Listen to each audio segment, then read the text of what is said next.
નમસ્કાર. આપણે એક ગામની અંદર ખેડૂતની વિઝિટ કરવા માટે આવ્યા છીએ કે જે મગફળીની અંદર આપણી ઇન્ડિયા એગ્રોની પ્રોડક્ટ યુઝ કરી છે, ભૂઅસ્તર અને ઓલિવ કે ગ્રોમેજિક મતલબ ઓલિવ વાપર્યું નથી, ખાલી ભૂઅસ્તર પાયામાં આપ્યું હતું અને પાછળથી અમને ગ્રોમેજિકનો છંટકાવ કર્યો હતો. તો આ જમીન 2 વીઘા પૂરી નથી, 2 વીઘાની અંદર એમને 2 કટ્ટાનું વાવેતર હતું મગફળીની અંદર. તો આપણે કિસાનને મોઢેથી સાંભળીશું કે કયું ગામ છે અને કિસાન કોણ છે, તેમના મોઢેથી સાંભળીશું કે મગફળીની અંદર કેવું રિઝલ્ટ છે. તો તમારું નામ કહેશો આખું? સહદેવજી સ્વરૂપજી ઠાકોર. સહદેવભાઈ સ્વરૂપજી ઠાકોર. ગામ કયું?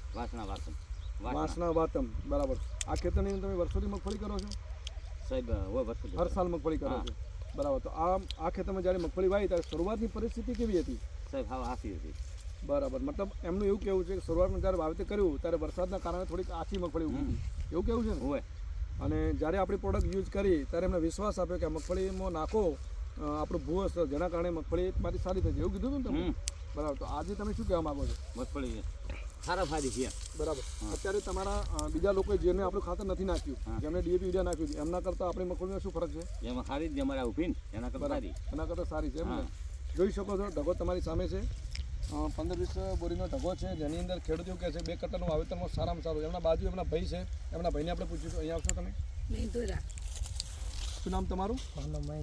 મહેન્દ્રભાઈ. એમના ભાઈ છો તમે? શું કહેવા માગો છો તમે આના વિશે? સારું છે. બરાબર. બીજા ખેડૂતોને વાપરવાની સલાહ આપી શકાય? બરાબર. બીજી મગફળી કરતાં મગફળી સારી છે. બરાબર. તો ખેડૂત પોતે કહે છે અને બંને ભાઈ છે અને અમને આપણી પ્રોડક્ટ નથી વાપરી અને એમના મોટા ભાઈએ પ્રોડક્ટ વાપરી છે. તો બંને ભાઈઓને કહેવું છે કે પ્રોડક્ટ વપરાય અને સારામાં સારું બેસ્ટ રિઝલ્ટ છે. અને શિયાળાની અંદર, રાડાની અંદર તમે અમારી પ્રોડક્ટ વાપરવાના છો? તમે વાપરશો? ઓકે. બીજા લોકોને કહેશો? ઓકે. તો બંને ખેડૂતો આપણને ટાઈમ આપ્યો એ બદલ ધન્યવાદ. Thank you.